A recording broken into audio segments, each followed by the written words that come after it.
Kisah haru putri Raja Bali jadi mualaf. Ketika wafat mengeluarkan asap harum. Penasaran bagaimana kisahnya? Simak selengkapnya berikut ini. Masyarakat Bali mayoritas memang beragama Hindu. Namun siapa sangka, putri mahkota dari seorang raja di Bali justru memilih jadi mualaf dan memeluk agama Islam. Putri mahkota itu adalah anak Raja Pemecutan Denpasar yang bernama Gusti Ayu Maderai. Gusti Ayu Maderai terkenal dengan parasnya yang cantik hingga menjadi kembang kerajaan. Para pembesar kerajaan di Bali pun berlomba-lomba memikat hati sang putri. Beranjak dewasa, Gusti Ayu Maderai akhirnya menjatuhkan pilihannya kepada Raja Bangkalan Madura yang bernama Pangeran Cakraningrat keempat. Setelah resmi menikah, Pangeran Cakraningrat keempat mengajak istrinya kembali ke Bangkalan. Kedua mempelai dinikahkan secara Islami dan Gusti Ayu Maderai pun menjadi mualaf atau memeluk agama Islam. Beliau menikah dengan Raja Bangkalan Madura yang bernama Pangeran Cakraningrat keempat.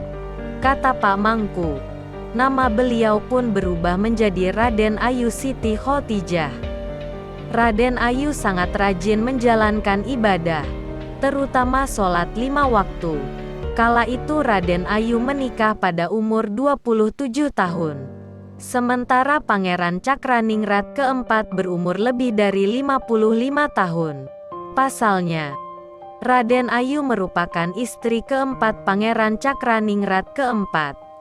Suatu hari ia meminta izin pulang ke Bali lantaran rindu dengan ayah dan ibunya. Kebetulan saat itu ada upacara agama yang diselenggarakan di Kerajaan Pemecutan. Kesempatan ini lantas digunakan Raden Ayu untuk pulang ke kampung halaman.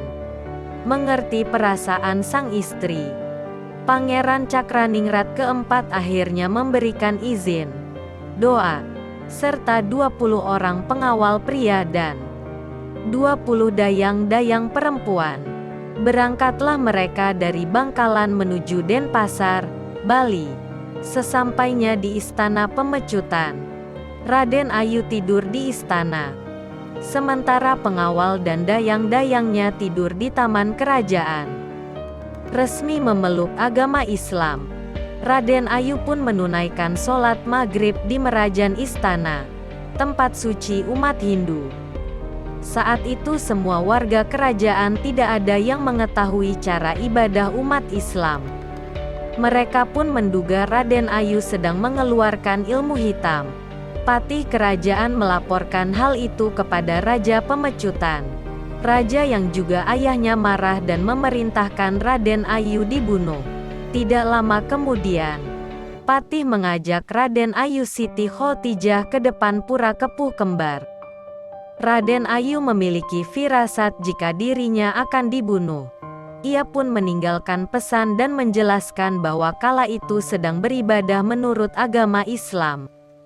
Selain itu, beliau juga berpesan agar tidak dibunuh dengan senjata tajam karena hal itu akan sia-sia. Pakailah cucuk konde saya ini yang telah disatukan dengan daun sirih dan diikat benang tridatu.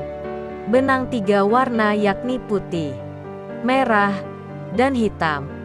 Cerita Pak Mangku, Raden Ayu meminta patih kerajaan melemparkan cucuk kondenya ke dada sebelah kiri. Apabila tubuhnya mengeluarkan asap dan berbau busuk saat meninggal, patih boleh membuang mayatnya sembarangan. Namun jika asap dari tubuhnya beraroma harum, Raden Ayu meminta sang patih untuk membuatkan tempat suci yang disebut keramat. Benar saja, begitu cucuk konde ditancapkan, tubuh Raden Ayu Siti Khotijah mengeluarkan asap dan aroma harum yang semerbak. Seluruh lingkungan kerajaan pun mengakui aroma harum itu. Sang ayah mengaku menyesal dengan keputusannya. Jenazah Raden Ayu lantas dimakamkan dan dibuatkan tempat suci yang disebut keramat, sesuai dengan permintaan beliau sebelum dibunuh.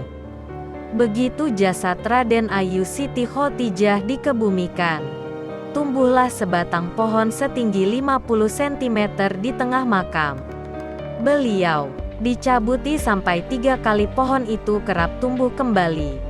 Kakek dan nenek saya mendengar pesan beliau agar pohon di tengah makam dipelihara dengan baik karena pohon itu tumbuh dari rambut beliau. Melalui pohon ini Allah Subhanahu wa Ta'ala akan memberi mukjizat dan rezeki pada umat yang berziarah. Cerita Pak Mangku. Hingga kini pohon tersebut masih dirawat dengan baik dan terus menjulang tinggi. Orang-orang menyebutnya pohon rambut atau taru rambut. Umat Islam pun ramai berkunjung ke makam Raden Ayu Siti Khotijah. Wallahu a'lam bishawab.